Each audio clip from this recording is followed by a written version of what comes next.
हुकूमत 190 million pound case में इमरान खान को सजा के फैसले को इंसाफ की फतह करार दे रही है। इस केस का 148 सफ़ात पर मबनी तफसीली फैसला भी जारी कर दिया गया है, जिसकी तफसीलात हम आपके सामने रख रहे हैं। अहम बात यह है कि ये केस इस बुनियादी इल्ज़ाम के गिर्द घूमता है कि इमरान खान ने प्रॉपर्टी टाइकून को माली फ़ायदा पहुँचाने के बदले में माली फ़ायदा हासिल किया, जिससे रियासत पाकिस्तान को नुकसान हुआ। और फैसले के मुताबिक प्रोसिक्यूशन अपने गवाहान और दलाइल की बुनियाद पर ये तीनों इल्ज़ामात साबित करने में कामयाब रही है। फैसले में कहा गया है कि मुल्जिम का यह मौक़िफ़ था कि नैब ऑर्डिनेंस के तहत काबीना के फैसलों पर नैब कार्रवाई नहीं कर सकता, मगर जज नासिर जावेद राना ने अपने फैसले में आला अदलिया और सुप्रीम कोर्ट के 7 फैसलों के जरिए इस मौक़िफ़ को मुस्तरद किया है। फैसले के मुताबिक वकील सफाई ने इस केस में यह सवाल भी उठाया कि इस केस में मजीद 6 मुल्जिमान को छोड़कर नैब सिर्फ इमरान खान और उनकी अहलिया के खिलाफ कार्रवाई में दिलचस्पी रखती है, जिसके जवाब में जज नासिर जावेद राना ने लिखा है कि यह दावा इसलिए बेबुनियाद है क्योंकि रिकॉर्ड के मुताबिक मजीद 6 मुल्जिमान का केस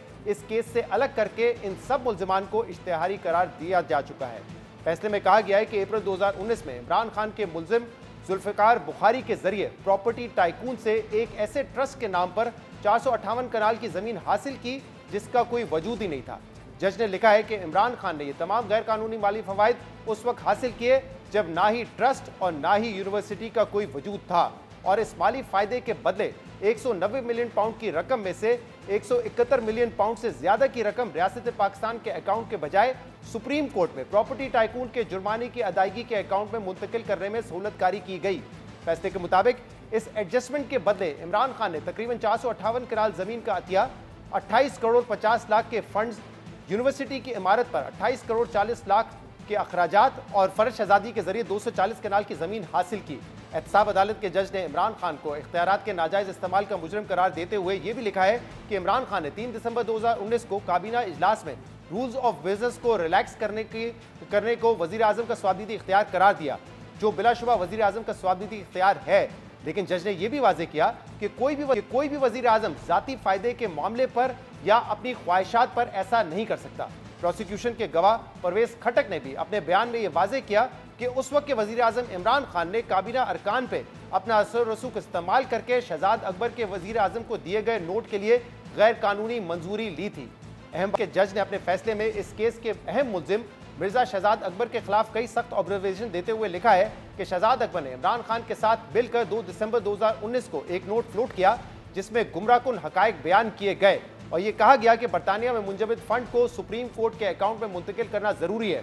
जबकि वो ये जानते थे कि यह अकाउंट रियासत पाकिस्तान के लिए नहीं बल्कि एक जाती जुर्माने के अकाउंट के लिए इस्तेमाल होता है। फैसले के मुताबिक प्रोसिक्यूशन के शवाहिद से यह साबित होता है कि इमरान खान ने बदनीयती के तहत ये नोट एडिशनल एजेंडा आइटम के तौर पर काबीना के सामने रखने का फैसला किया, जबकि मिर्जा शहजाद अकबर दिसंबर 2019 के काबीना इजलास से 1 माह पहले यानी 6 नवंबर 2019 को ही एनसीए से मामले को खुफिया रखने का मुआहदा कर चुके थे और काबीना की मंजूरी से पहले ही ये रकम सुप्रीम कोर्ट के अकाउंट में मुंतकिल हो चुकी थी। फैसले के मुताबिक ये साबित होता है कि काबीना इजलास में इमरान खान ने इसरार किया कि इस नोट के पैराग्राफ नंबर 10 और दस्तावेज को सील करने की मंजूरी दी जाए, जबकि काबीना इजलास में इस मामले पर किसी बहस या गौर किए बगैर एजेंडा आइटम की मंजूरी ले ली गई। इसके अलावा फैसले में बुशरा बीबी के जुर्म से मुतल्लिक लिखा गया है कि प्रोसिक्यूशन ये साबित करने में भी कामयाब हुई कि अल कादिर यूनिवर्सिटी की ट्रस्टी होने के नाते बुशरा बीबी ने इब्तिदा से गैर कानूनी फैसलों में अपने शौहर की मुआवनत और सहूलतकारी की, जबकि मार्च 2021 में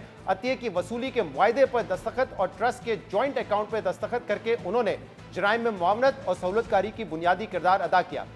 बहरहाल अब अहम बात यह है कि इमरान खान और बुशरा बीबी को 190 मिलियन पाउंड केस में ट्रायल कोर्ट से तो सजा हो गई है, मगर सवाल यह है कि क्या यह फैसला हाई कोर्ट में भी बरकरार रह सकेगा, क्योंकि इस तरह के केसेस में मुकम्मल बारिश सबूत प्रोसिक्यूशन पर होता है और उन्हें तमाम दस्तावेजी सबूत अदालत को देना होते हैं, मगर इस केस से जुड़े बाज ऐसे अहम दस्तावेजात हैं जो अभी तक प्रोसिक्यूशन के पास नहीं है और ना ही उन्हें ट्रायल कोर्ट में जमा कराया गया है। अहम बात यह है कि जज नासिर जावेद ने अपने फैसले में खुद लिखा है कि प्रोसिक्यूशन की जानिब से ट्रायल के दौरान कुछ अहम दस्तावेजात अब तक हासिल नहीं किए गए हैं, जिसमें एनसीए के जानिब से रकम को मुंजमद करने के ऑर्डर की मुसद्दिका कॉपीज,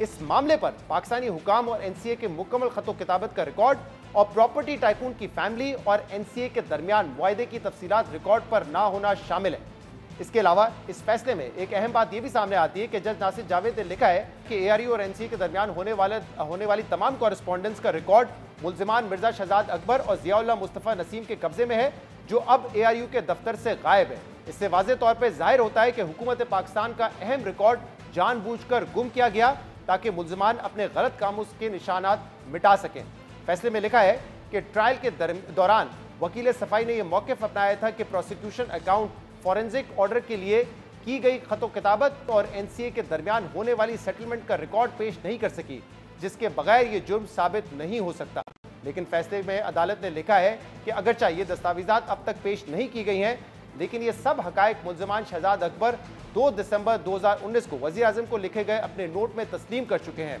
और शहजाद अकबर का तहरीरी करदा ये नोट दोनों फरीक तस्लीम करते हैं। कुछ हकायक इतने वाज़े होते हैं कि उन्हें साबित करने की ज़रूरत नहीं होती। इस केस की तमाम